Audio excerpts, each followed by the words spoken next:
No, I don't even know. Hello everyone, thank you I have all heard so of much for them, coming. though. Like, they should be a Welcome lot to of Lavalab Spring yeah, 2023 like, Demo Night. sounds like interesting. Really appreciate all of you guys being here. My name is Nikhil, I'm the president of Lavalab. For those of you guys who don't know what Lavalab is, we are USC's premier student-run startup incubator. What that means is every semester we take a cohort of 28 of the university's best product managers, designers, and developers. And we teach them a curriculum that helps them go from ideation to creating a pitch and an MVP for a startup. Now, I'd like to introduce you guys to the Spring 23 cohort, starting with 7 incredible product managers. They've been working on fine-tuning the pitches you're about to hear. Next, we have 7 awesome designers. They've been working not only on the UIs for the prototypes that you saw earlier in the demo portion of them, but also on the pitch decks you're about to see. Oh, there you are. Lastly, we have 14 incredible developers. This is probably the most technical cohort we've had in Lavalab. And these guys have absolutely killed it making incredible demos. So let's get the Spring 23 cohort a hand.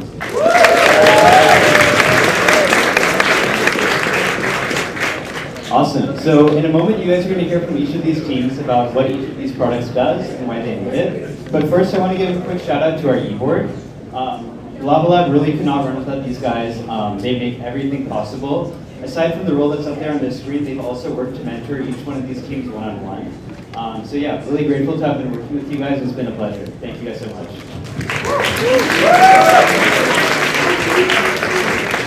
All right, up for tonight, I want to also give a shout out to our sponsors, Tim Lee, Stripe, and the Drive Center. Their donations have made this event possible, and they've done a lot to foster the entrepreneurship community here at USC. So thank you guys so much. Tonight we have 3 prizes. We have the Judges' Choice Award, as well as 2 Audience Voted Awards. You guys already voted on the best demo, and at the end of all the pitches, you guys can vote on your best pitch. So make sure you stick around till the end, so you can vote for your favorite teams and see who's winning. All right, so how's pitching going to work? So each team's going to come up. They're going to give their 3-minute pitch, followed by 5 minutes of Q&A from the judges. And then we're going to repeat the full cycle again. Now, I'm going to introduce our Director of Industry Relations, Scott, to introduce our incredible judges for tonight.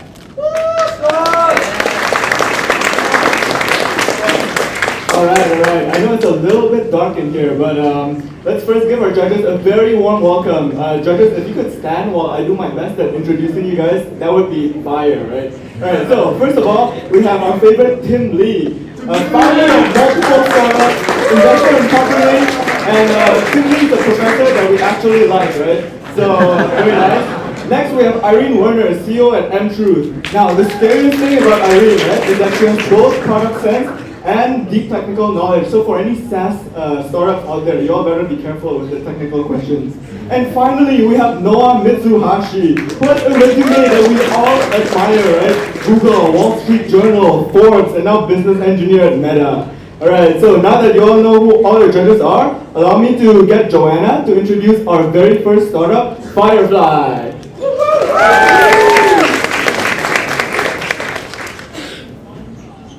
Alright, so first up, introducing Firefly, which is a developer tool that's empowering frictionless technical feedback.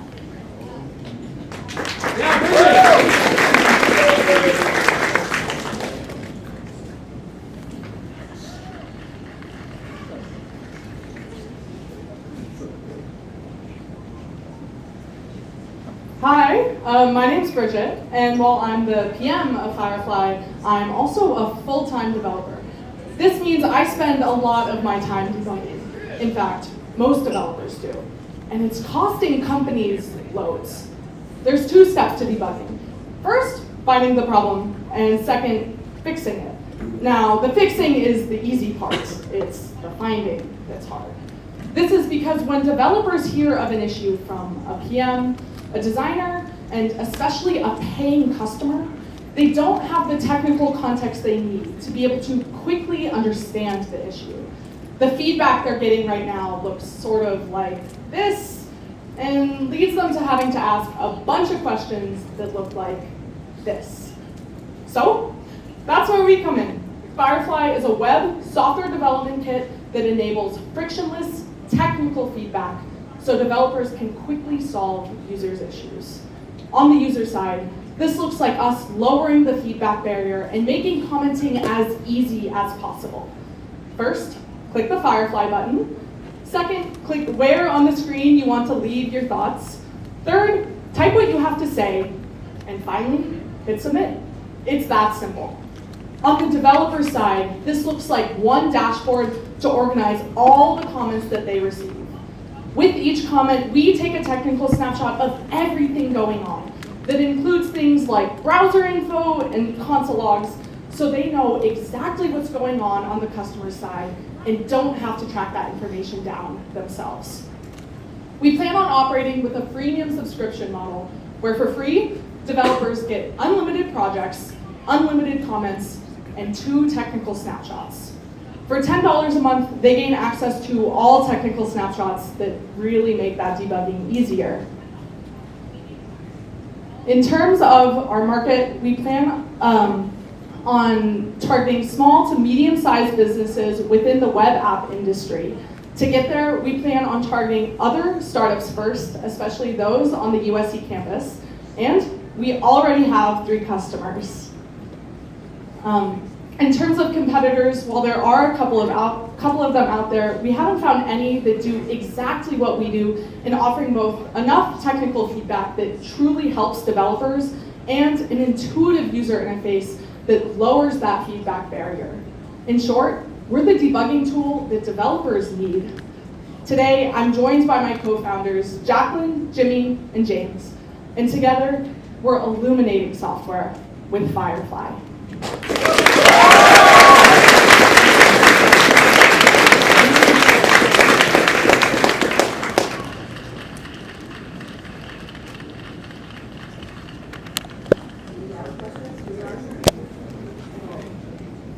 How do you plan to extend broad market reach, like go-to-market? What is your go-to-market plan? Yes, so our go-to-market, first we're targeting other USC startups, and we've already got 3, which are Spotlight, Sketch, and Carbon is Bad. And so then those are all Lavalab founders. Once we work within there, we plan on going to non-Lavalab founders, and then going to non-USC startups within this entrepreneurship realm, and then expanding to teams within companies and potentially like entire businesses. So those 3 companies, that's basically you're earning $30 a month from them? Yes, we're doing beta testing with them right now, so. That's your pricing model, right? Was $10 per month Yes, for unlimited projects? Yes.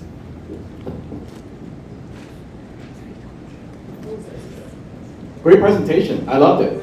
That was really well done. Congratulations. I know Carbon's Bad has money to pay. I know Spotlight has money to pay. Sketch, Jonathan, where are you? No, this is really great. I wish I had this tool. I wish I had this tool right now, because we're struggling with our customers. Internally, our engineers can't talk to other engineers because our QA folks don't know what to do, and they have to end up recording a video, talk it over, and then they have additional questions. Hey, just switch to another browser. Yes. So I love this product. I could definitely use it. I'll subscribe to it. You've got our market validation. Yeah, That's so what we found. 2 questions. Is it a widget? Is it something that you can install? Or Yes. Is it a So in terms of how we work for developers, right now it's a software development kit, which means that we're sending them a package once they sign up, and they put it into their code base, and then our little like give feedback button shows up on their website. And then in the future, in like next 3 months and future products, like things that we plan on scaling to, we want to do a Chrome extension so that then users it'll be more accessible. Sure. On the business page, the freemium version has 2 snapshots. What's a snapshot again? So the snapshot is kind of whenever someone writes a comment, then we take all that technical information. Right. So the 2 technical snapshots mean that they're also going to see the screenshot, they're going to see console, network, all that. So in the freemium, they'd only get 2 of those, and then if they get additional comments, they won't have that accessible. But they can still to them. record their voice and all that. They can still use it without. Yes, they can still right? use the commenting, Right. totally. Great. Yeah. Good job. Thank you. You said there's only 2 snapshots in total, right? With the freemium, yes. So how do you filter out bad advice or bad comments? That really applies to, I guess, both the freemium and paid, because you could be getting bad comments. So right now we actually have, it wasn't shown in our demo, but you can mark comments as resolved. So you can remove it, and then in terms of our future features that we want to add, we plan on scaling to have like more customer communication within the dashboard so that they can easily and seamlessly communicate with the people leaving the comments in case they need additional clarification. But overall, you're gonna have 2 comments, and then they're in a queue, and then as soon as you have those 2, you can't receive any more. Oh no, I'm so sorry, I should have clarified this. You still get all comments accessible, you just don't get the technical information that goes behind it. So like, you're still getting the comments, you just aren't also going to get those additional feeds of the screenshot, the network, the console. You just get the comment by itself, no additional information. So you still get all the comments. Does that answer? Okay, cool. Out of curiosity, if you know, do you know how long it takes in terms of load time? Like, what's the impact to website load time? So the way that our embeddable widget works, it's like extremely short, essentially non-noticeable for initial startup. When you're sending the comment, it's just like our main network request that's actually blocking, that is like a very small bit of text. So definitely less than a second, maybe on like the millisecond scale. We also send the screenshot as well. We have it so that the screenshot gets sent asynchronously, so the user can keep using the website or whatever, while they're doing other stuff, and the screenshot's getting uploaded in the background. And we also have handling to make sure that we can gracefully handle whether or not the screenshot actually gets received. If there's some kind of weird error state, the browser tab gets closed, all of that. I actually saw your demo. You guys did a good job technically. Thank you. I think your bigger market is, $30 is not going to be a huge amount of money. Oh. Yeah, exactly. But I think where your real value is going to come from is with the web apps, not the brochure web things, but with the web apps themselves. Totally. I love that comment, because we think in terms of our business model, we're pricing the $10 per developer, and our competitors, they're kind of more in like anywhere between, I want to say, 40 to up to even 200, but it's per team. So with the per developer. But you need to make sure you make money, right? Yes.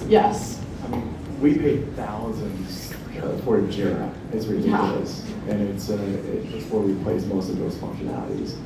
This is almost like the comment feature on Figma, right? You leave a comment, people know exactly what you're talking about, and it's audio recording functionality of it. It'll change a lot of people's lives. Yes, because we have people in Brazil, India, United States. I mean, they all live in different time zones. They can't talk at the same time, right? Yeah, so this is gonna be Thank you so much. real world problems, guys. Thank you.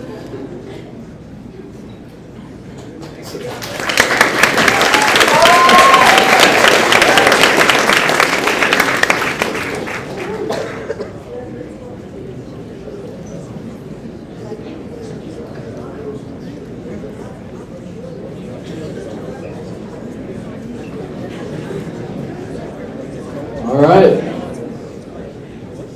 Next up, we have Brief, a short form news app to keep up with the stories that you care about. Give it up for Brief.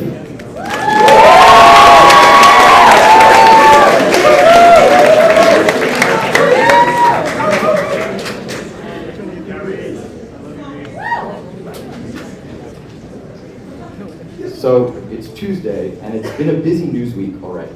Joe Biden's running for president again. Pete Davidson has a new girlfriend again. Tucker Carlson is out. Slapboxing is in, and I feel completely lost.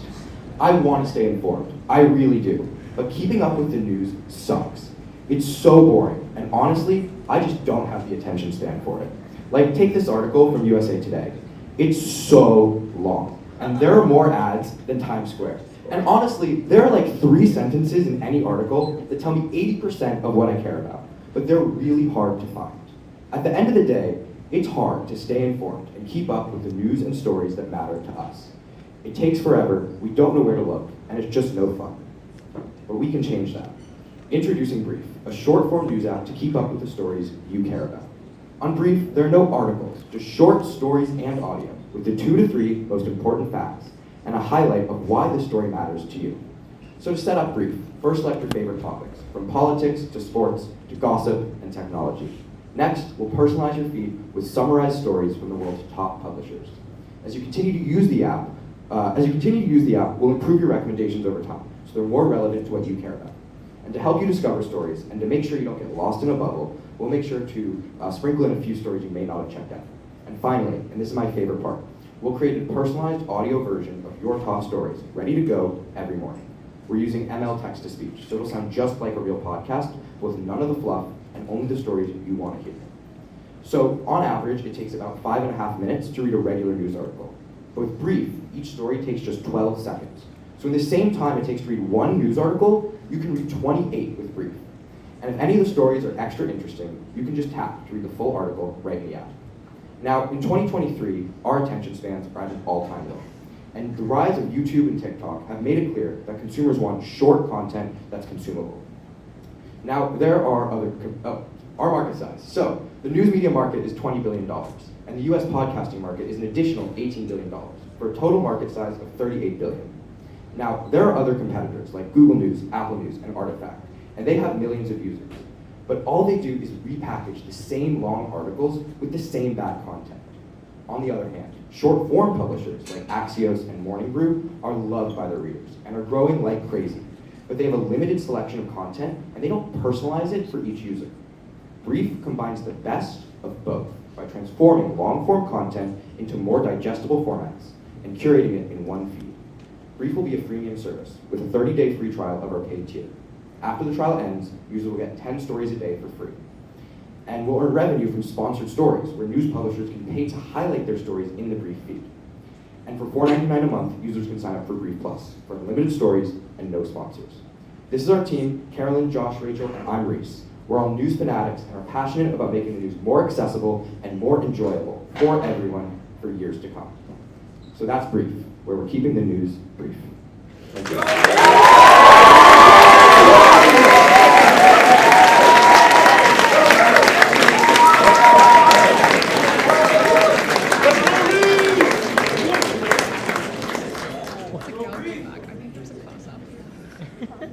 You guys are so good at pitching, I have to say. Thank Bravo you. to you. So, yeah, see?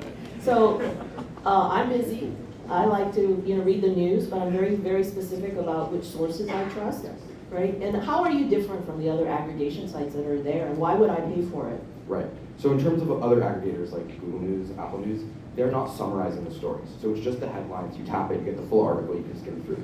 We're actually using AI to summarize each story into 3 bullet points that you can scroll through. What AI are you using? We're using OpenAI GPT for the summarizing, and then for the audio, we're using Microsoft Azure's ML speech synthesis. So NLP for the most part. Yes. So I pay for Apple News. Yeah. And it's a chore. I get tired. I'm old too, so I get tired reading through Apple News, but I pay handsomely over that thing. This is a great presentation, very succinct, tight to the point. I will pay $5 a month for what is it? Too long didn't read, TLDR. Exactly. Steroids. And I like they'll read it to me. It's just like, well, I'm a rocking chair, right? With a cup of tea. That's great because I could just pop it open, listen to it in my car on my way to somewhere, right? And I'll be done with the news. And I'm sure I can do a noon, afternoon refresh and listen to another 20 seconds of news brief. This is almost like, those NPR sort of, hey, the news is coming up. They read you the news out for 30 seconds, but it's all very, Highlights. yeah, without hopefully a lot of political persuasion. Or political agendas and whatnot. You're saying so, right? Give an answer. So what we're doing at the beginning. So obviously, like the sources are a big problem, and that's something that the news industry grapples with as a whole, and we don't know that we can entirely solve it. What we want to do at the beginning is use the all-sides media bias analysis to cut off the extreme left at 20% and the extreme right at 20%. And we don't think this is going to be perfect. We think it's just a start. Overall, we want to ingest hundreds of sources. There's more than 20,000 articles published every single day, and then you let the algorithm decide which stories to feed which people. Obviously, we will run into the same problems that all the other social media apps run into, but we're going to do our best to solve them. Is that expensive? Yeah, so we don't have specific numbers yet because we haven't launched. We don't know exactly how many users we're going to get. In terms of our go-to-market, our initial plan is to launch with independent journalists and people that are like very interested in specific niches, so like tech and politics, where they already have existing followings, and then have them put their content onto Brief, where they can write their own summarized stories and bring their followers over to Brief. So we'll need chat for lots of the other news publishers, but we'd like to also support independent journalists that would like to write it themselves as well. How do you maintain a moat if you're mostly using external sources? Yeah, that is a phenomenal question. In terms of differentiation, one of the things is the podcast. No one else is doing both short form news and a podcast. The other thing is that we believe that differentiation is really hard. We think that when people use it, the stories will get tuned, the recommendations will improve. And so as they get improved and they really enjoy using it, we think they're going to come back because we're delivering the best stories every single day. What do you use for recommendation? So right now in the MVP, right, it's just based on the preferences on the onboarding screen. Over time, we're going to use a recommender algorithm. There's one built into Swift that we're planning to use, as well as, what's the name of the other one? Yeah, so we're going to use like something similar. We're going to use something similar to TikTok. I'm like blanking on the name right now. But, reinforcement training. That's reinforcement learning. So because we have like buttons, so we're going to check if people like it or they say they're not interested, we'll use that to tune it over time. I think you're saying you're going to tune to the individual, right? Yes. Yeah, so each person will have their own little machine learning model on what their preferences are. So again, where does that data sit? So it'll likely sit, honestly, like in the MVP, we haven't fully spec'd this out. We will follow the best practices and we'll research that for them. We believe strongly in data privacy, so it'll be secure. As secure as we can get it, I promise. I don't want you, looking at the kind of foods that I like to look at.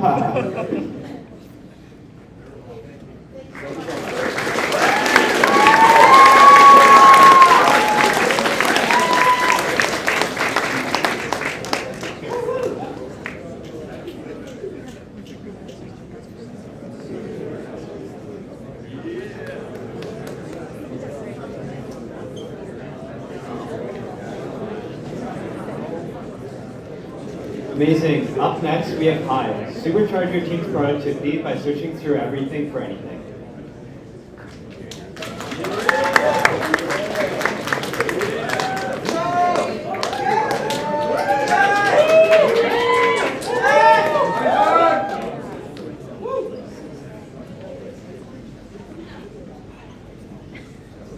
Do you guys ever forget where you stored a file? All the time, right? You think it's in your Notion, but it could be in your Google Drive or your Slack, or maybe one of your thousands of emails that you haven't cleaned up in years. Now, if that sounds bad, imagine you're a product team keeping track of hundreds of files. To find what you're looking for, you have to go into every single workspace and search by keyword. Now, I love Control F as much as the next person, but that is Control Effing annoying. Because the truth is, finding insights across multiple platforms is painful and results in lost data. And that's where Hive comes in. We make finding data easy. We turn your mess of files into a singular search bar. See, Hive is a website that allows you to connect all of your favorite platforms and semantically search across them. That is, when you search for an idea of what you're looking for, we will show you all relevant files and insights across all of the platforms that you use. And one of the great things about Hive is that it takes only a couple minutes to set up. You can connect all of your favorite platforms and get right into searching. And get this, you will never have to remember a specific keyword again because our model is intuitive and uses natural language. And you will get personalized results. The more you keep searching, the more our model understands the types of things that you're looking for and will show you more things catered to your needs. So whether you're an engineer, PM, designer, or researcher, you will see what is most catered to you. Now, there are a couple other competitors in the semantic search cross-platform space, all of which are less than 5 years old. And the problem with a lot of them is that they're enterprise tools. They take months to onboard, whereas our team-focused tool takes just minutes. And there's also no currently software that solves the needs specifically for product teams, which is why people have said they need Hive to specifically cater search results to them and integrate with the most commonly used softwares. Now, on the business side, we hope to tap into the $93.9 million of the quickly growing product development market. We will start by targeting companies that have over 20 employees, with the idea there is that that's when companies really start to need organization. And we will do this through our 3 tiers of pricing, depending on how many softwares you want to integrate with. Now, most product teams integrate with around 10 softwares, but we do also offer a smaller and more flexible plan for smaller product teams so we can grow with them. That way, we can ensure that no product team, big or small, will ever lose data again with Hive. My name is Diana. My lovely co-founders are Jade, Isaac, and Kevin, and we are Hive. Thank you.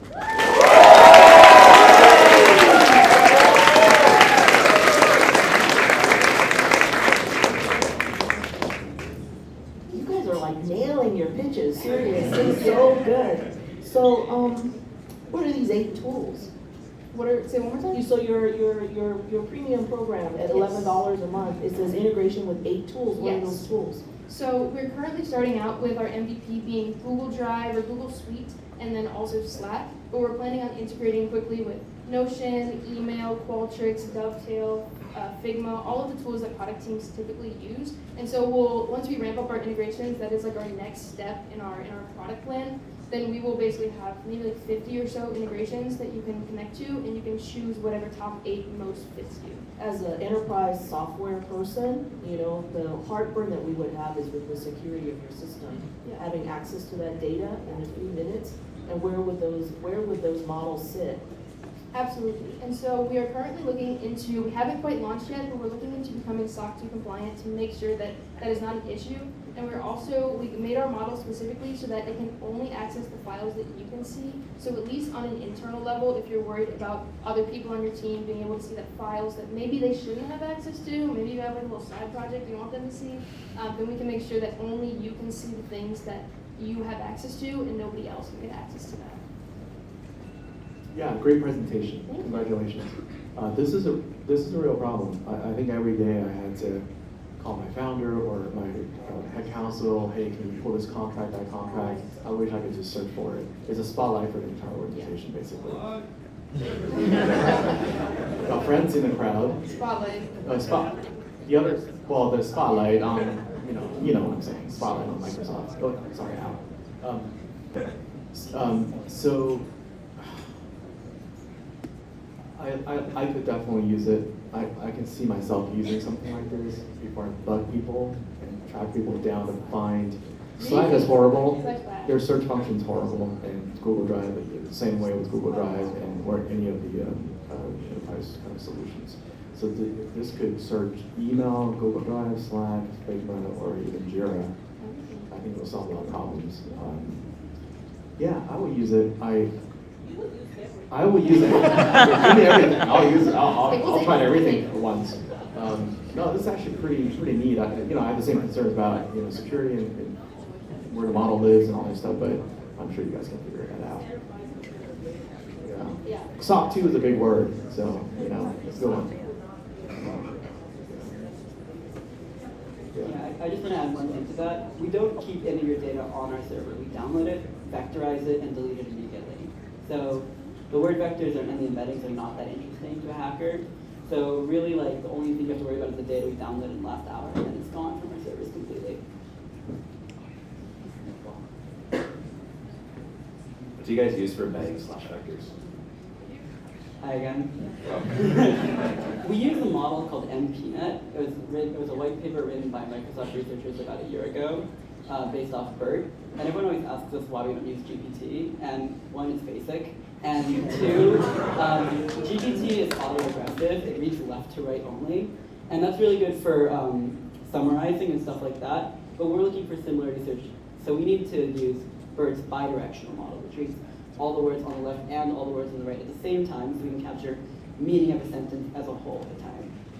Yeah.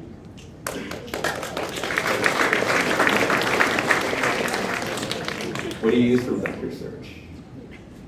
We use, currently it is in a modified SQLite database, so it's a 768 dimensional sort of array that we store all our embeddings in, and each one of those vector spots have their own table. So search is light and fast. We can demo it more later, but it takes less than a second to do it, even though it's using SQLite, which is, some people question about that, but it's quite fast. We're very happy with it. First time depends on the length of documents and the number of documents. Let's say you have 50,000 documents. Let's say most of them are Google Docs or Word docs, like nothing. PDF's a little more difficult, so let's say like 10% of them are PDFs and most of them are like sort of easily convertible to text. If I'm being conservative, I would say 30 to 40 minutes. In reality, 20, 30 minutes, but we tell them 30 to 40 minutes so they don't get upset,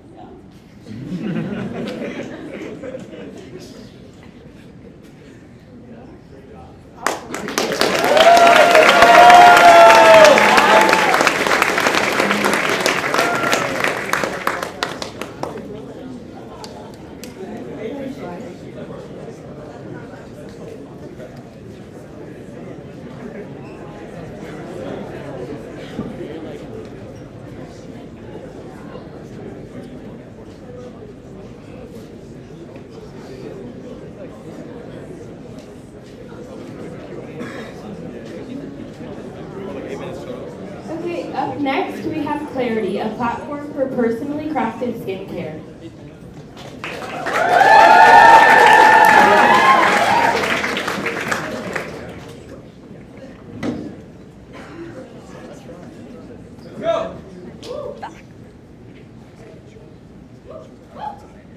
Hi everyone.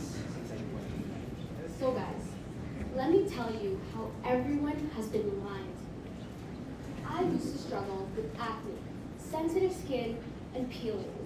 And so as the genius 15-year-old I was, I decided to put myself at the mercy of the dark void of the internet and my friends' so-called expert recommendations.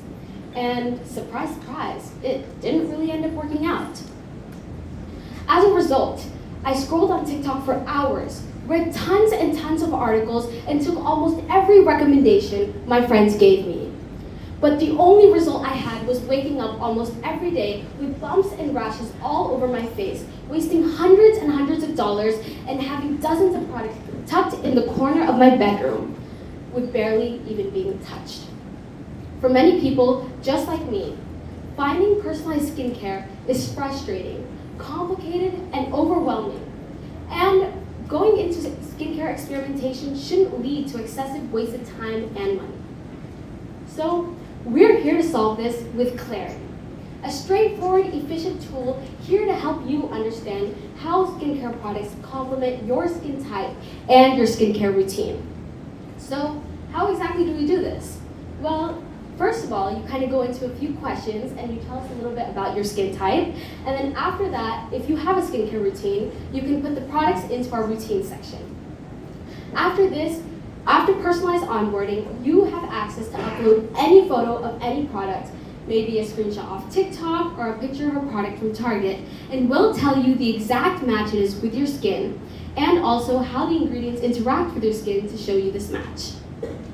Now, you can also add this to your currently existing routine, and we'll tell you the step it fits in and also how to use the product itself. Now, fret not. Even if you're new to skincare, we got you. All you have to do is go to our suggested products page, and on there you can click on any category, maybe a cleanser or moisturizer, and we're gonna show you a list of curated products that are matched for your skin type. Essentially, with Clarity, we hope to help you save time, money, and pain by making it so that you feel confident in the care that you give your skin. So, why now? This is the key time to enter the skincare industry because although the skincare industry has been slowly growing earlier, the rise of social media has opened up new avenues for purchasing and discussing multiple different products, making it so the market has multiplied and consumers are even more confused as to what products to buy. To solve this consumer confusion, we are the only platform that accesses a database of thousands of different products to make it so that you're able, thousands of different products and personalizes them to help you find the right routine for you. So our monetization method is cost per click advertising, where we'll basically take the matched sponsored products and place them at the top of the list for our suggested products page and our match page. And alongside this, we're planning on capturing 3% of our $26.9 billion US skincare market by focusing on Gen Z TikTok users, who are interested in skincare and also have disposable income. We have actually already started exploring this market, and we've interacted with approximately 8 people who have stated that they've saved approximately $45 and 30 minutes on research with using Clarity. Essentially, we are skincare fiends, trying here to help you find personalized skincare for yourself. We are Clarity, and we hope to help you find personally crafted skincare. Thank you.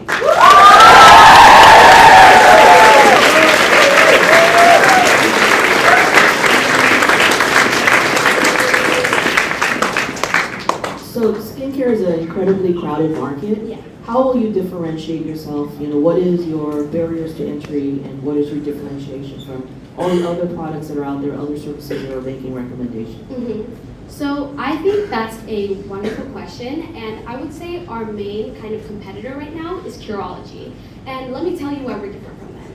Essentially, Curology is a platform where they take your skin type and all of that, and they curate this product that's only one brand.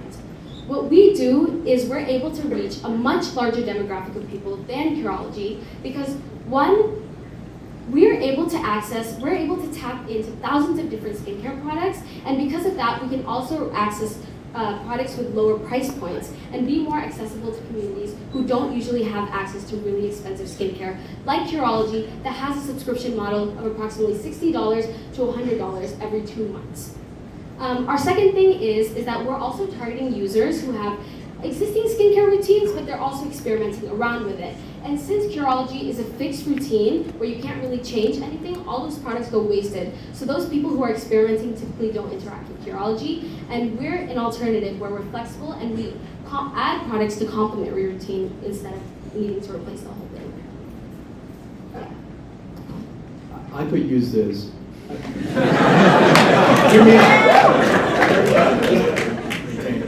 I made the mistake of giving a credit card to my daughter, and she walked into Sephora, and I just found out, I got a note from whatever credit card company I was using, oh, you can put this on an installment plan. I'm like, what are you talking about? $562 in one sitting. I was lazy, I'll sit in the car and she would shop for 2 hours.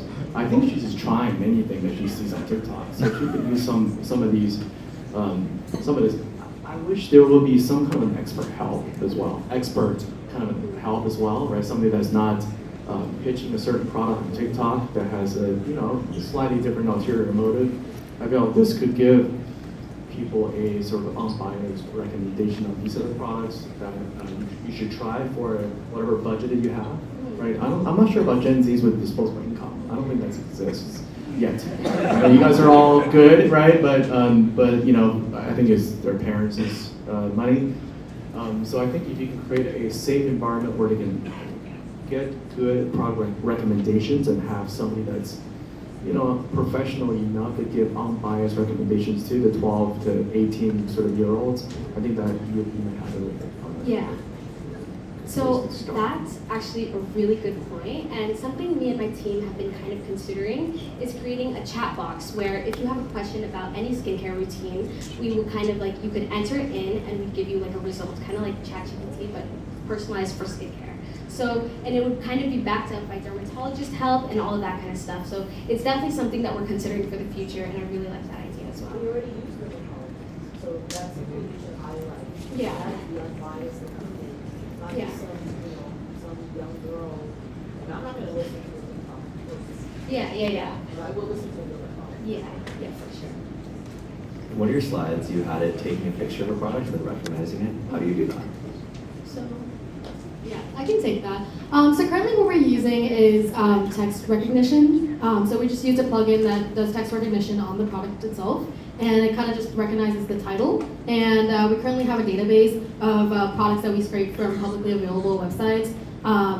And so that database has like all the products already in there, including like ingredient information and also how ingredients conflict with each other. And so leveraging all of that information is how we, recommend products or recommend the match. Out of curiosity, because I see that there's obviously a larger product variety for clarity, how sparse is the product offering versus, like for example, Curology has only one brand of things, but they have like a suite of things. So is there a lot of product covering that you don't see from Curology that you would have in clarity? Yeah, so Curology essentially just is one brand, but we're like very multi-branded, and we're trying to get thousands and thousands of kind of like products web scraped onto our app. And because of that, we're gonna be able to like address like a lot of different people, because we're gonna be using like different types of ingredients and different types of things, so that you'll always have a product that's definitely gonna match you, regardless of what you're looking for, like maybe a cleanser or moisturizer. Have you found there's a lot of products that Curology doesn't offer that you would want for a certain skin type? We haven't looked into that yet, but it's definitely something that we will consider looking into, just to see what differentiates us more. Amazing.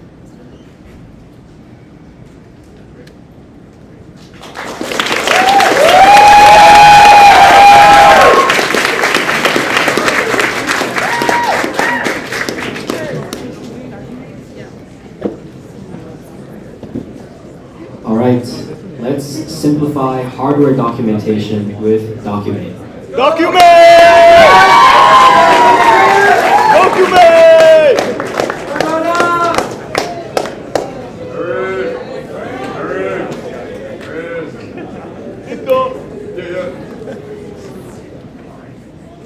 So I'm sure all of you here have used some kind of manual before. Maybe it's a Lego manual, or maybe it's an IKEA manual. You see, my friends who are doing research, especially hardware-driven research, look through these types of manuals every day. They're overly complicated, and they're 600 pages long.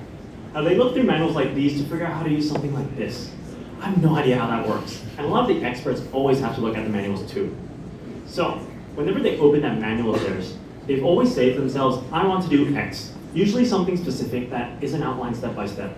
So they'll look through the table of contents, they'll look through the glossary, and maybe even do a Google search. And they hope that whatever they find will answer that question of theirs. But Google usually gives them too many relevant results, and going through 600 pages of documentation just leads you to a cycle of trial and error reading. And this cycle can take up to 3 to 6 hours a day. That's way too long. So let's simplify hardware documentation. You see, with Documate, we make this so easy. Anyone can come to our platform and upload any manual PDF that they have. We're going to take that and we're going to automatically simplify it from something like this to something like that. Much cleaner, much simpler to read. But of course we take it a step further. You see, whenever I'm on a PDF, I always wish that I can just search about whatever I'm thinking about. But that's not how Command F works, and it's so annoying. But on Documate, you can. You can search about whatever you're thinking about because you can search semantically by meaning. But of course we take this an even further distance, because every manual that you read when you're in this hardware industry is so complicated, even the pictures. And so you can ask questions about anything, pictures, text, diagrams, anything. And we'll not only find you the information, we'll also summarize it. You see, that right there is 2 pages of information condensed into 3 simple and easy to read paragraphs. Much easier. Now, we realize that our users have varying use cases and intensities of use, which is why we are having a subscription method that varies by the number of manuals you can upload and also the number of collaborators that you can add. And through this monetization method, we expect to be able to generate up to $180 million year on year. But of course, that's just the start. You see, this B2C approach is a really good way to tackle that niche and conquer that market. But Documate works for everything. You see, Documate works for your laundry manual. It also works for that ice cream machine that McDonald's says is always broken. The point is, we realize that we can expand towards a B2B approach where we start selling tooling to companies who create these documents to begin with. So, now when we take a look at our competition, you tend to realize very quickly that they're not optimized for documentation at all. In fact, when you put a manual inside, they spit out gibberish. So, recently we've partnered with 5 researchers from USC's Photonics lab. In fact, these are people who are creating photonic computing for the next generation AI. And within 2 weeks, we've already saved them 150 hours of their time. That's $3,600 of employee wages spent towards actual and effective research, not just slaving away at some random document. And just today, we're going to be launching our pilot soon, and today we've already gathered some interest from Qualcomm. But why us? You see, we four of us have some unique access and background when it comes to hardware, from chip manufacturing all the way to research. In fact, Eric here is a researcher himself who looks through these documents every day. So the four of us have gathered to create Documate, and we're here to create the new standard of documentation. Thank you.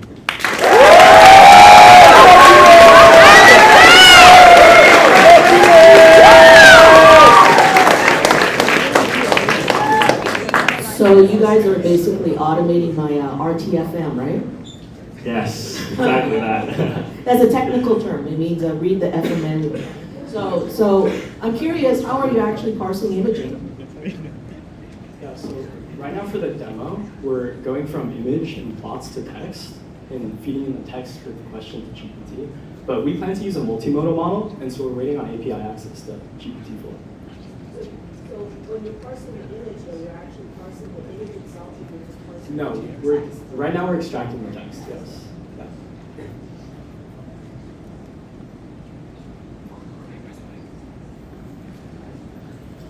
Yeah, hey, great presentation. I can probably use this. I think B2B is the way to go. There's lots of manuals and sort of archaic copies of even API documents that are on PDFs. And literally, we had to deal with this today, where we doing an integration with TransUnion, one of the credit bureaus, and they gave us a 500-page manual. And we're like, we're not reading that. Just tell us how to do this, right? Yeah. And their technical team came back with a bunch of screenshots, one line. I'm like, this could be solved like yesterday. So going to the sources, it's a great idea. Go to TransUnion. Make the manual this way to begin with. Yeah. Right. As opposed to a 500. I'd love to expand on that, on the reason why we're starting B2C actually. So the reason why we're starting B2C is because we're trying to get traction as leverage for those businesses later. Because once and it also helps us iterate from these researchers. So once we know that, okay, this is a great use case, and we've already seen value add to them, we're going to take it to those businesses and then ask them, hey, because you can't afford a help desk, right? We'll ask them to pay subscription for us to host their documents on our platform. I think you just skip all that. Just go to the business. They know what they're doing. They know what they're doing wrong. Yeah, that's what we're actually, we're testing that out right now. In fact, that's what one of the discussions are with Qualcomm. Right. Okay. Yeah. I mean, exactly. And they know you don't have to prove to Qualcomm that they have the issue. They all know they have this issue. I think Tesla did a good job on automating their manual on the dashboard itself. So I think, going through the car manual is everybody's bane of existence, right? That's right. 3 to 6 hours of reading is actually, I was trying to fix my water faucet and I watched like 3 hours of YouTube.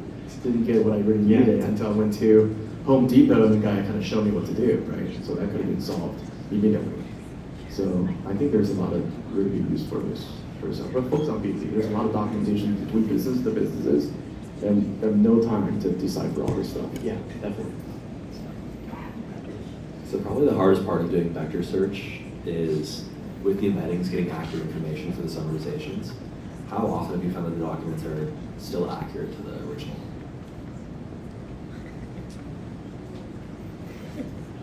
Yeah, so it's largely based on what you're searching, but from what we've seen, it's done a good job. What's your threshold? 70% accuracy? Yes, we haven't done testing, but in general, it's been pretty accurate. And yeah, so a lot of our responses actually come with the exact sort of source embedding that it pulls from. So even for a Q&A, which relies on a lot of sort of generative and interpreting from the document source, we still give you the exact source and where to look if you want to go in and verify it. The onus is on the person. Right, but initially, especially for the text, it's sort of generating based on like what's already in there. So if there's like a specific piece of instructions that's like not explicitly in the text, then it will still be up to the user to verify. I'm assuming you use OpenAI for embeddings.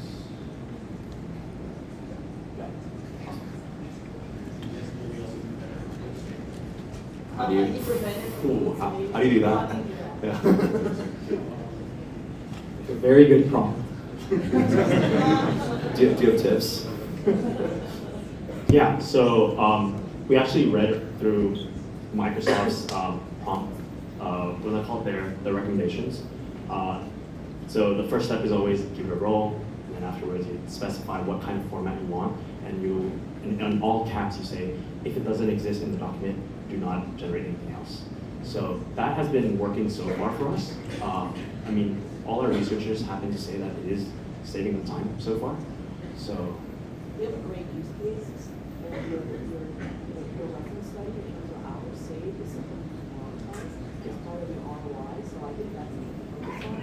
But they're gonna ask you how active that is, so you should actually view that piece. yeah, definitely.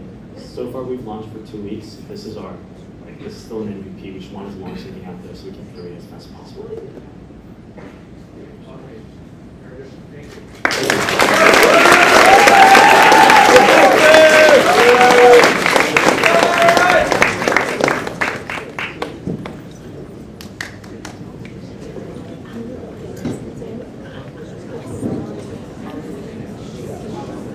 Introducing Beacon, the fastest way to see your favorite people.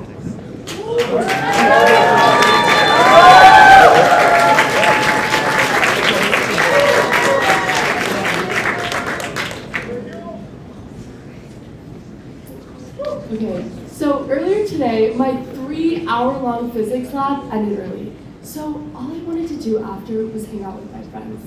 So I texted Nicole first, but she was busy studying. And then I texted Daniel, but he had just finished eating 5 minutes ago. And then I texted Josh, and he didn't even respond. So I gave up and had to eat lunch by myself, instead of with my friends like I wanted to. But I know I'm not alone, because 70% of adults wish they could see their friends more. But when you're a busy person who's friends with other busy people, making time to meet up with friends gets tricky.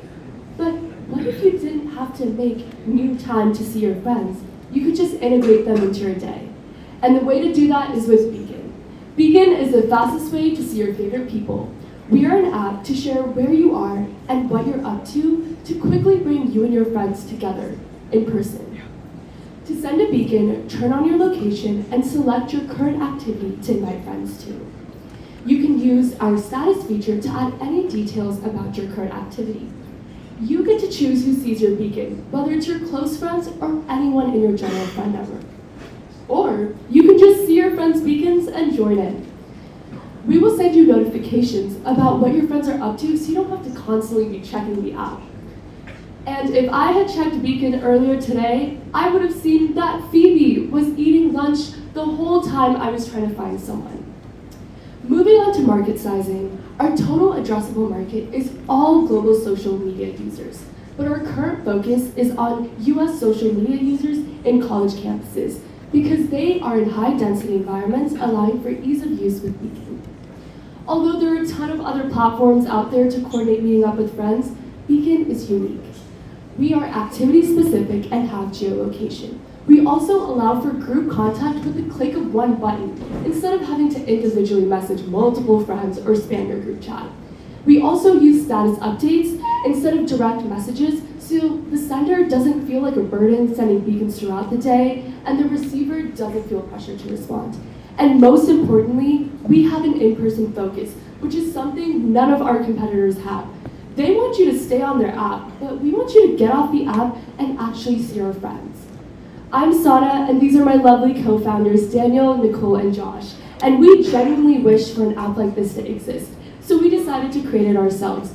We have submitted to the App Store and we're pending approval, so make sure to sign up for our waitlist while there's still time. And remember, Beacon is the fastest way to see your favorite people. Thank you.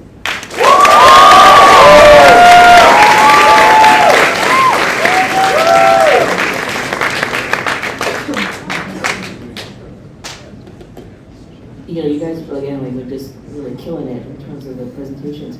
But it took me a long time to figure out what your your name was, because you had to go mid-pitch before you actually, your name shows up, just as an FYI. Okay, So good I point. put like name, so you should figure that out up front. There's a lot of apps that already do that, right? And for me, being a private person, right, I actually don't want people to know where I am. I want to be hidden. That's another reason why I hate Slack.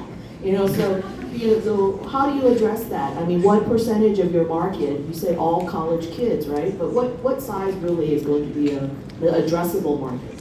Right, that's a great question. So we're targeting around 77% of all college students, and that's based on Snapchat's penetration rate. And we realize, like, I'm a pretty private person, sometimes I don't want to see my friends, but we realize that there's two methods that you can use Beacon. It's either to update your friends throughout the day, or if you want to build upon your loose connections. So those people that you see or know through work that you don't really feel comfortable like directly messaging, you can just put your Beacon out there and they're like, hey, like, she's out there, like, I want to eat lunch with her. So there's two different use cases, and you always have the option to turn off your Beacon at any point in time. But at the very bare minimum, you can also just have that fun little update of your friends throughout the day as well. So there's a couple use cases, but I totally empathize with you on that. This is interesting. I think one thing that was missing is the business model. Yeah. So that was actually intentional because we wanted to emphasize that we're a social media app and we're focused on bringing our users together first. But we do have a monetization strategy in place that's structured around making it easier for our users to meet up. So we'll be using hyper-targeted affiliate marketing, and that falls into 3 different buckets. The first bucket is if me and you are doing the same thing and we both want to grab a bite to eat, Beacon will suggest a place nearby, so for example, Nature's Brew, and we'll go there and it'll be easier for us to meet up. The second method is Dulce can have their own button. So instead of saying, I want to grab a bite to eat, we can just be like, I want to go to Dulce. And the third bucket is discounts and commissions at the point of purchase. And because this is so hyper-targeted, we're only recommending establishments that are already part and integrated into our users' lives. So the conversion rate will be a lot higher than just seeing some like random ad for some random cafe. Like So you get paid from these businesses that you bring foot traffic to. Yes, so that would be the third bucket that it goes into, but they also do pay us just for marketing and like advertising. A safe place to meet up. Right, yeah. For your own beacon market. Beacon, yes. Okay, so I think I get this. Would you use it? I was going to say I got to start making friends.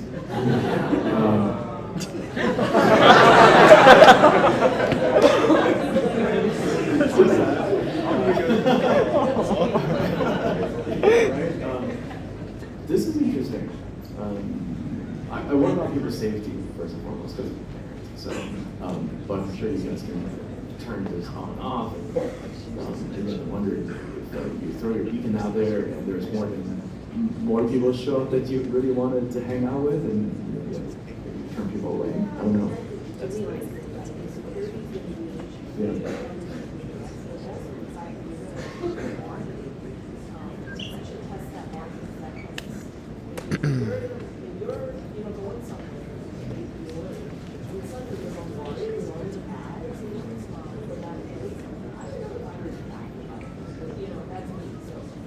I think it's contextual. It's like, hey, let's meet up and let's go there for lunch. I was just there actually with Nikhil this afternoon.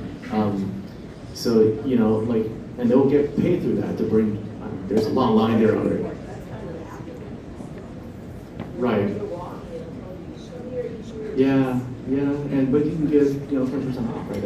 That's an attraction, right? 10% off apparently. So. Let me just jump in on that point real quick. So with the security aspect, we hope that Beacon is for your friends. It's not just for like a bunch of strangers. So we'd hope that you would only add people that you feel comfortable and safe with. And as for the like marketing part, we don't want to bombard our users because we don't want them to like stay on the app. And if you're constantly being bombarded, you're gonna like get like indecision anxiety, and it's just gonna not work out that way. But we're gonna have very specific ads that we give, and we will do user testing to ensure like what that threshold is, like how many ads is too many ads. So that will come later, but thank you for that feedback. Thank you. So I think there's kind of two competing principles. One being that there's a scalability problem inherent in every social media of you need to have a saturation level before people are interested in using the app in the first place. But inversely, the more people I have as friends on Beacon, the more likely I'm going to have to hang out with someone that may not be super interested in hanging out at that point in time. How do you reconcile it? Right, so for your first point, we actually don't think that the network effect is that big of an issue for Beacon, because when we were talking to our users and they said, if I can onboard like 5 of my closest friends and just see them like a couple times more throughout the week, that'll be enough for me to keep returning to the app. So for other traditional social media apps like Instagram or Snapchat, their focus is to keep you on their app, and so they need a ton of users and a ton of content to make that happen. But with us, that's not as much of an issue. And for your second point, when you don't want to hang out with someone, we have a close friends feature. So if you just want to see your close friends, you can send your beacon just to them. And if you're more open to like building upon those loose connections, you also have that option. So we have that feature built in as well. I'm relatively lazy, and so one of the hardest parts of this job for me would be how long does it take to set up a beacon and people it out if you're interested? It's pretty much immediate. Like you just select what you're doing, and on the map it'll show up. And again, the speed of you matching with someone or just seeing what someone else is up to depends on how many people you have on the app. But that's how it would work.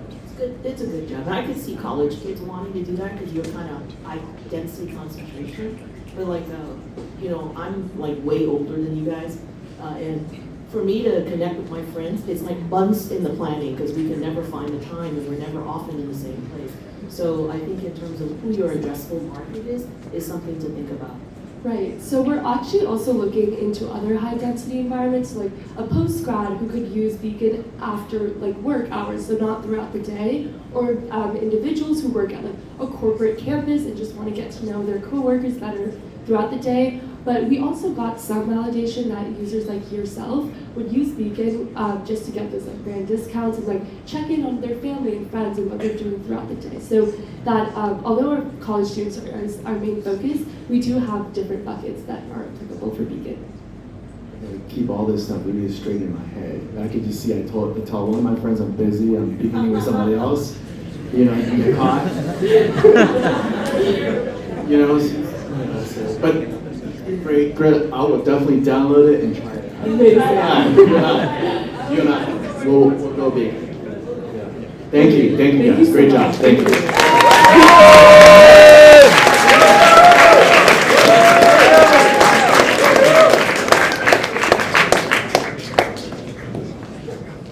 Alrighty, last but not least, let's make visualizing code bases even easier with Codeflow.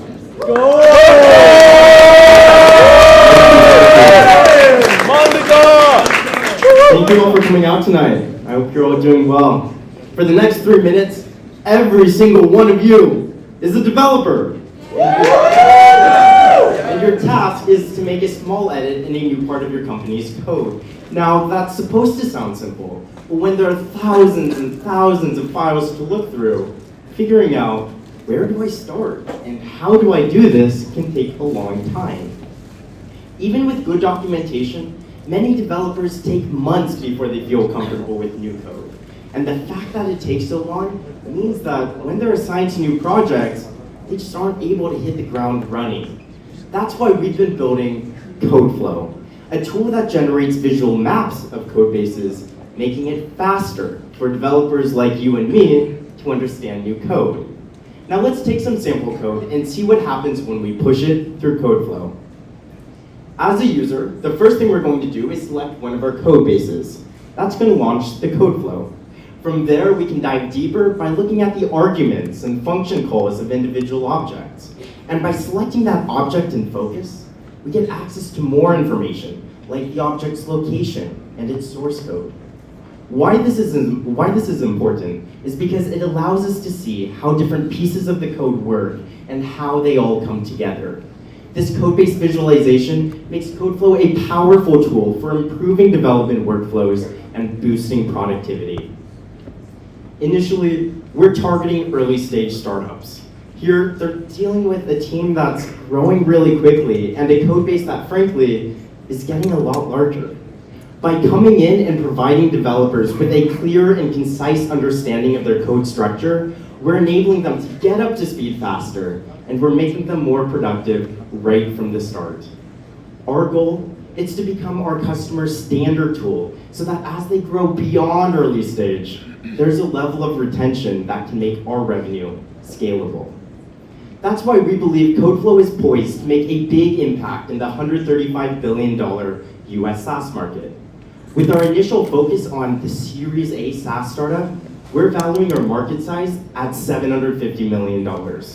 Now, hold on. We realize that's a really high figure, and it's going to take a sound business model to help us get there.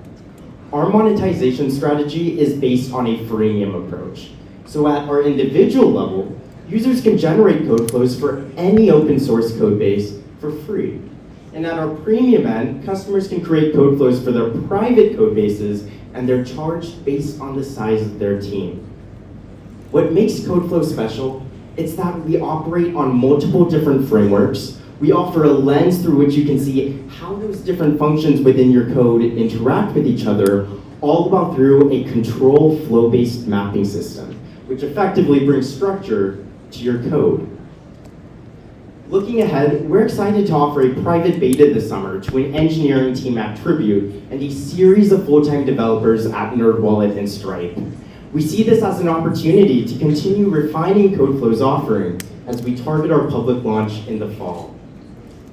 Now, we're not just a team of capable and complementary skill sets, but at the end of the day, we're a team of friends that want to say no more to the lost time and productivity and the hair pulls and all-nighters that comes with trying to understand new code. We're committed to this problem space, this journey, and the vision of what Codeflow will be. Thank you.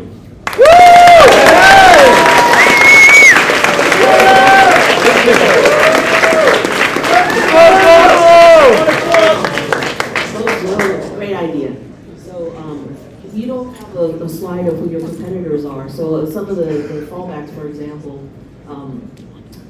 like with databases, for example, you can do reverse, have them diagram, create for you the ER diagrams, right? So you're effectively doing that for code based on the languages and so forth. Often what happens is that in complex structures, those diagrams are almost illegible when they become too complex. How do you address something like that? Because, and honestly, are you really, I don't know if Series A is the right target market for you. I mean, you want to look for people that actually have code that they're going to want to use and will be pretty complex. Yeah, so I can speak to the first part of that question. We do have a slide, I think, UML diagrams, and essentially the issue with what we're doing is we're letting you zoom into a particular part of your code base. So, yeah, just a segment of code and just the function relationships and everything in that segment of code. And I'll let him speak about this. Yeah, so the nature of being an early stage startup means that you're going through really high growth, but you're faced with limited time and limited capital. So it's really important to Series A companies, and we found this through validation, that they can't lose momentum because it's been taking weeks to months to get their new hires onboarded onto their code base. I think that it's the code base rather than the series. They're going to have money. First of all, you want someone that can pay you. But I think in terms of the code, you want them to go beyond MVP because they're actually developing product for first generation operational systems, right? They're going to need to have some structure in the code. So it's a great idea. First of all, it's a great idea, all right? I think you just want to think through who you're going to monetize from and what is the threshold of complexity where it makes sense to have a tool like yours. Well, I think I'd just like to add on a little bit more to that. So by coming into the Series A startups, first, I think we can agree it's easier to penetrate Series A, to penetrate a startup than it is to penetrate big tech. By coming in and providing structure to these Series A SaaS startups, as they grow beyond and they get bigger, we're embedded in their structure. So again, as they get bigger, their team gets bigger, which means we make more money. Anybody with crappy documentation is who you should talk to. I agree. Yeah, to speak to the complexity of the code base, we think the more complicated the code base, the more we see a need for this product, because then you start to, as a dev, you start to get confused about what the function or the particular part of code that you're working on is going to affect. And with this product, you can immediately see all of those relationships.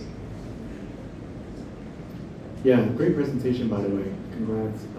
I think this is, if we put Documate, Codeflow, Hive, Firefly, we have the next Atlassian, I feel like. And all these, my God, all these productivity tools. Jeez. Right. Hey. No, I agree. It takes us on average about a month for us to onboard a junior level sort of coder. It's the complexity of the code, it's how messy the code is, and also it's the skill set of the engineers we hire. So it does take a long time for us not only to give them the time to spend to read the code, understand it, and also have one of the senior guys kind of to train the junior. That's horrible. And I think you're absolutely. I mean, it could be anybody that has some technical debt that needs to be visualized a little bit, just for their own sake.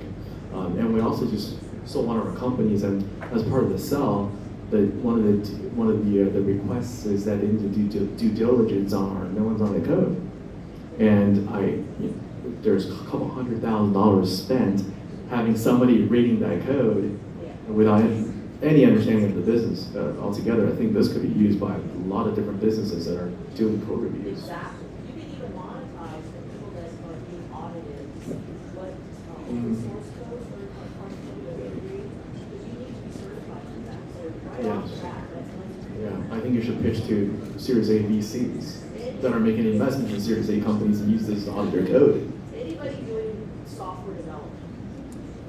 So I will say, do you know the breakdown of companies, how many are monolithic versus microservice?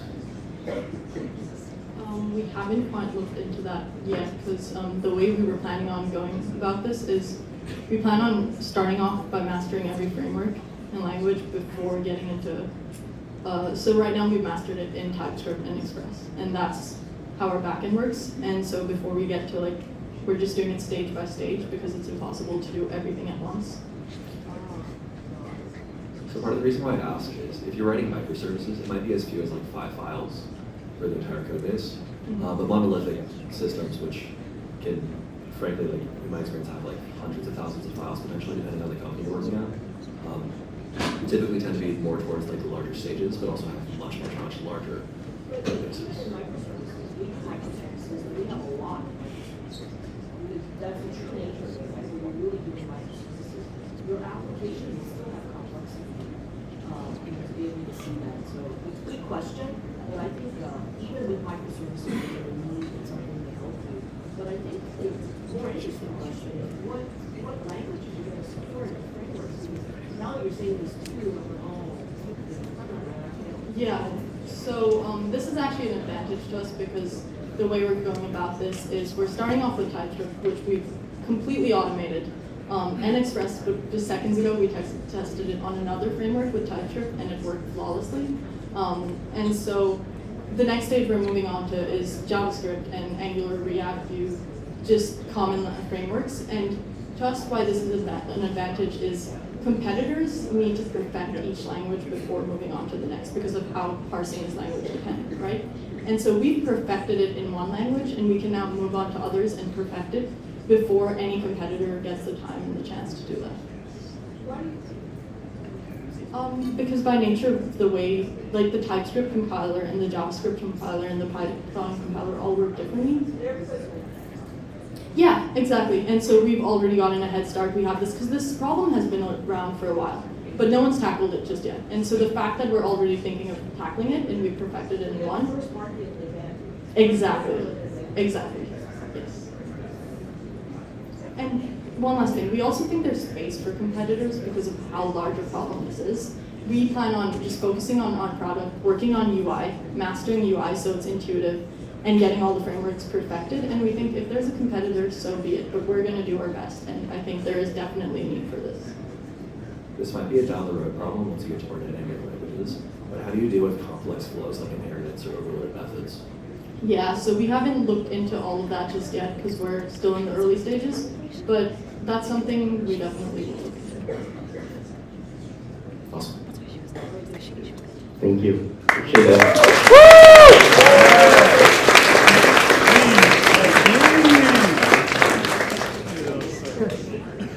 Awesome. Let's give another round of applause for those amazing pitches. All right, we're going to let the judges go and deliberate. Please vote for your favorite pitch over here, and we'll get back in around 10-15 minutes. But yeah, thank you guys so much. Hey, that was awesome.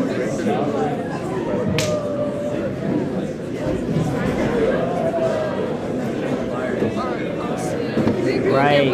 Yeah, good luck. Hope you actually find it still in the classroom. Yeah.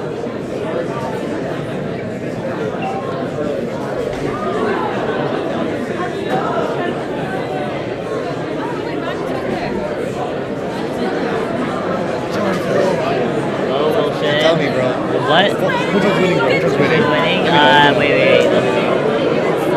Wait. How do we vote for best demo? Because that's done already, bro. I wanted to vote for them. Dude, what are you working on right now? What do you mean? I saw a shout out in the crowd. Oh yeah. No, just basically sketch, which is basically when to meet, but you get to look at your Google Calendar events while filling out the when to meets. Wait, what was that? I lost you. So you can see your Google Calendar events when filling out like a when to meet style availability scheduler thing. Oh, yeah. Okay. Wait, if you, I can show you real quick. Well, like, yeah. Because like, I mean, Calendly, you fill in your schedule and like make sure that you don't conflict with your current schedule. Right. When you're filling out when to meet or let us meet, you're able to see it like directly as like a Google Chrome extension. So we're actually a standalone website, sketch.it. Yeah.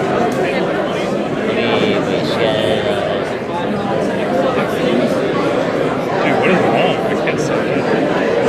Oh no, you're not signed into your USC. No, I mean, I click it. Wait.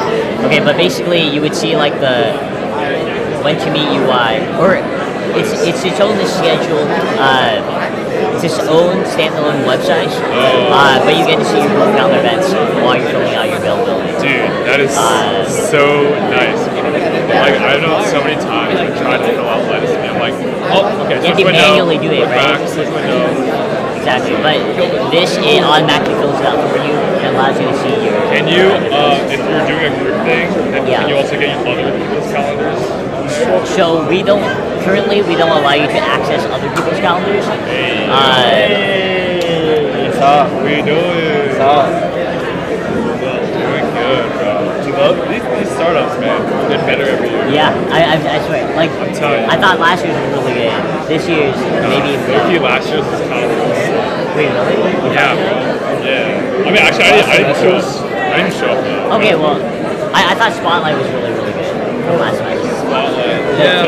Like aggregators. I mean, these days, just aggregators, productivity. How you doing? Pretty good. I saw the you guys had to deal with Smart Water. Yeah. How'd that go? It was cool. It was very stressful. Like OpenAI. Oh God. Wait, so did the Coca-Cola thing ever happen? Coke owns Smart Water. So like, yeah. Oh, so it's quite the same thing. Yeah, same thing. Okay. Yeah, no, it's like, yeah. Smart Water was like actually trying to find like to tag Smart Water in the LinkedIn page. Smart Water doesn't even actually like have a LinkedIn page because they're just owned. Which is weird. I guess you're just an employee of Coca-Cola and you like work with the Smart Water team. So do you just tag Coca-Cola then? What? Do you just tag Coca-Cola? Yeah, I just tagged Coke. Okay. I guess. Yeah, they're the one paying the bill on these. Yeah. How are things going? How are things going? Working on several projects. Okay. Well, mainly sketch. We're going into the summer. We want to start looking the B2B route. Looking at small businesses and nonprofits to see if they have sketch. Why small businesses and nonprofits instead of like large enterprises? Because we think that those large enterprises already have scheduling figured out. Okay. Yeah, that's the main reason. Unless you think differently. I don't know. I haven't worked at a big company, but I was just assuming like all of them have issues. So like, you know, I mean everybody has issues. You know, unless like, I don't know. I don't know. I would talk to some people and see like Yeah, definitely. Getting actual info. Yeah, see, I don't know. I mean, they always have more money. Yeah, the bigger businesses. Oh yeah, I mean, like if you tell them like, and they have more employees, so like the issue is bigger. So I know like as a small business, like I don't know, like you're gonna run into like people who are gonna like, it's gonna be like really hard for them to justify like payments of like a couple $100 a month, right? You mean small businesses? Small businesses. But you get to a big business and you tell them like, hey, we're gonna do this, or like literally thousands or tens of thousands of dollars are like not an issue. Hey, that's the mindset. It's not that much. Like grinding. You said you're working on other projects. Yeah, I'm working on something else. Kind of. It's going to be sort of like an events platform. Okay. Right now we're starting with photo sharing, so being able to really easily share photos with people you attend with, or with people you hung out with. So you can basically specify a time range that you hung out with and automatically upload the photos that you guys took. So we're just experimenting around with that. But eventually the bigger goal is creating an entire events platform. So you would schedule events on our platform, you would share photos on our platform, you would look back at your past events through our platform. So that's a grander vision, but this is how we're starting out. Any other stuff from people, or was it just? Yeah, I mean, we're getting like more paying customers. Just like on our traditional software platform, so we're getting more of those. And then, otherwise, just like keep moving, honestly. It's like continue the grind. I mean, it sounds like you guys have been getting lots of good traction. Yeah, no, we're getting there. Yeah, we're getting more paying customers. Just more inbound. We're starting to get referrals. People are telling us. Wow. I was called today where we're like, yeah, I know, like, it's interesting. We only have so many users, but this person said, yeah, I know like 3 people using the software, and they all recommended it. It's like a very small space. Oh my god. I'm like thinking in my head, like, I can't even think of like the 3 companies. I know one of, she named one of them. Yeah. And I'm like, you didn't know the others. Yeah, I'm like, I don't know. She didn't name them, so I couldn't like say them for her. But yeah, the one, and I reached out to the guy. I'm like, hey, thanks man for like referring us. He's like, no problem. Like, and I was like, I hope you heard good things. And be like, yeah, I heard awesome things. Like, okay, sweet. Wow. It sounds like people are really finding value in it. Well, they are, but it's the big thing that we're trying to figure out is like people tell us they love the product and they pay for it, but then on our end, it doesn't look like they're really using it that much, which is like really weird and it's very counterintuitive. And like what's interesting, our first paying customer, they did a whole month-long free trial with us, and at the end of the trial, they had not used the platform like a single time, and I called them, and they're like, oh yeah, we love it, we want to renew. I'm like, I didn't say I mean, you're getting money, but yeah, I know. it's I'm kind like, of weird that we're they're not really trying to using figure it. out like the whole point of software is like just really something you're using multiple times a day. Yeah, you're like doing your job. So we're trying to figure out like why they're not necessarily doing that, and like how to make that. It's like really weird. So some people aren't even going on the website. What? So I gotta look at our fucking like Google Analytics, but if you go, I'll notice sometimes they go. But like our primary action that I want to track is like, and now we kind of have some metrics to start tracking it. But like it's really just like the number of pitches you're creating and sending out, and then like the number of people who are reviewing those pitches, right? So like we just implemented ability to like track who is viewing your pitches and like what pitch they are viewing. So we're giving that to the user, but also I want to just stand on our end. I can see a better indication of like, are they actually sending these things? Because realistically, like if you're an agency, you should be sending like probably a couple dozen to like 100 pitches a week. And you should be doing it. I mean, you're paying us. You should be doing it all through our platform. So like. Wait, so they're paying for this specific feature? Yeah. And they aren't really using it? Yeah, they aren't really. It doesn't seem like they are. We're trying to figure out what's going on. But every time I talk to them, they're like, oh, this is amazing. I love it. Well, it's not paying for it. Yeah, exactly. Okay. It's like really weird. And these are not, it's not like they're like doing me a favor. I've like, never talked to these people before in my life. So it's like, so maybe I'm just like really, maybe we're like not tracking it properly. And like they are using it and we're just not aware. One thing that could also be happening is the people paying you aren't the people actually using it. Yeah, that's true. Yeah, like they have employees of the company that are, mean, we'll see. That's so cool. Because they're just losing money. Yeah, exactly. Yeah, they're not using it. Like, it's funky.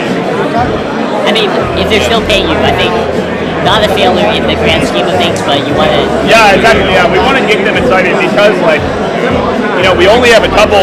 Like, say we have like 5 businesses paying right now, right? And we're getting more, but we're already starting to get some of the companies like the referrals, or I've been on calls where somebody's like, yeah, somebody pitched me to this, and I thought it looked really cool, and I want to use it in my company. And so, like, there is a network effect, and I want to push the network effect so they're pitching a lot, because, like, in reality, like, the people they're pitching our software to can also use our software. So, like, there, becomes an element of, like, a kind of like a feedback loop. Right. That's really what we're trying to get. So spreading through other people receiving it. Yeah, exactly. I mean, that's simply how Sketch kind of spreads. Yeah. You send the link to people, they fill it out, they're like, oh, this is really cool, let me create a Sketch myself. Exactly. Yeah. Yeah, that's a good organic spread. Yeah, exactly. That's where, like, we don't spend on marketing. But, like, I want to get people pushing, because they really should be sending, like, and I want them sending a ton so that we're getting market. Yeah, there's only so many people in the market, but like if people are getting it in front of them like multiple times a day from like multiple companies, everybody pitches the same company. It helps us like get in their like eyes. Yeah. Interesting. Well, good luck with that problem. Figure it out. It's an interesting one. Yeah, man. Best of luck to you as well.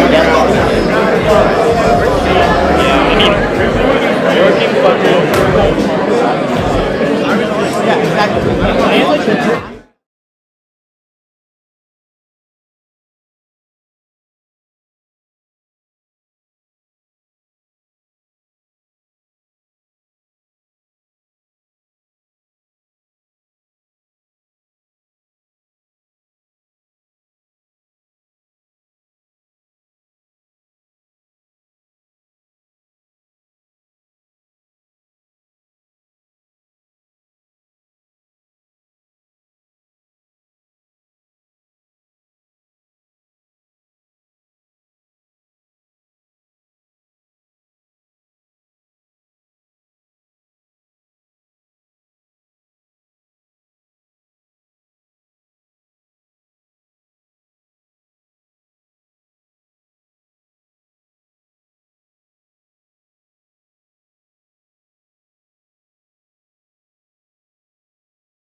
All right, guys. You can tell like just by the Codeflow.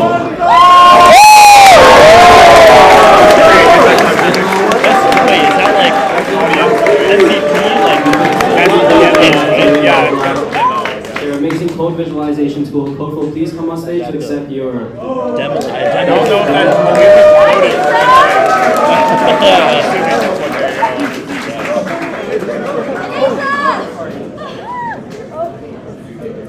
Monica.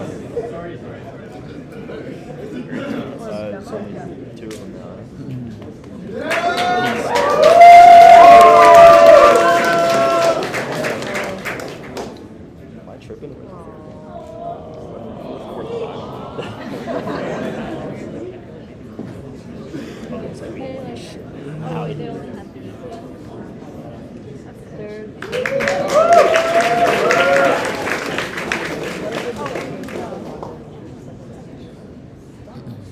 All right, guys, now to announce best pitch. Drum roll, please. There we go.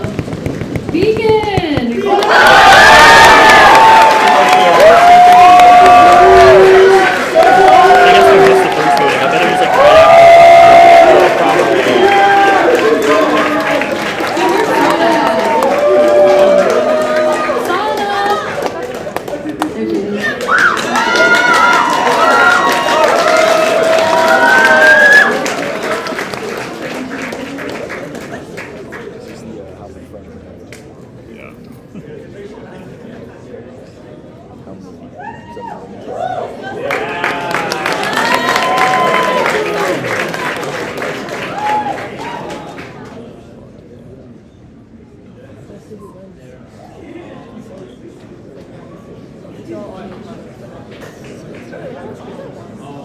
Okay, first of all, I want to say, as a representative for my two colleagues here, is that this was phenomenal across the board and incredibly difficult to pick the one company that will stand out, because all of you are just really amazing at what you've done today and what you've been able to accomplish. So I think you should all be really proud of yourself and what you've been able to do. And if I could do what you guys are doing, you know, where you are in your life, you know, I would be so much better for it. So I just want to say, first and foremost, it was incredibly hard for us to pick one. But we did pick one, and what we decided to do was to follow the criteria that we're given in terms of size of market, you know, looking at their differentiation, all the different dimensions that we were asked to look at. So, the winner, Firefly.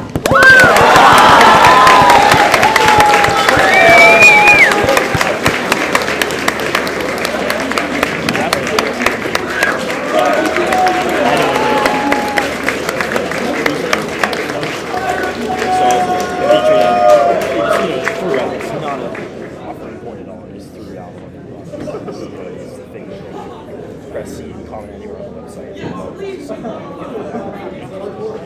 feel like this market's very saturated. Like what they're trying to target. Just the feedback from those who entire stuff. The dimensions of user interface.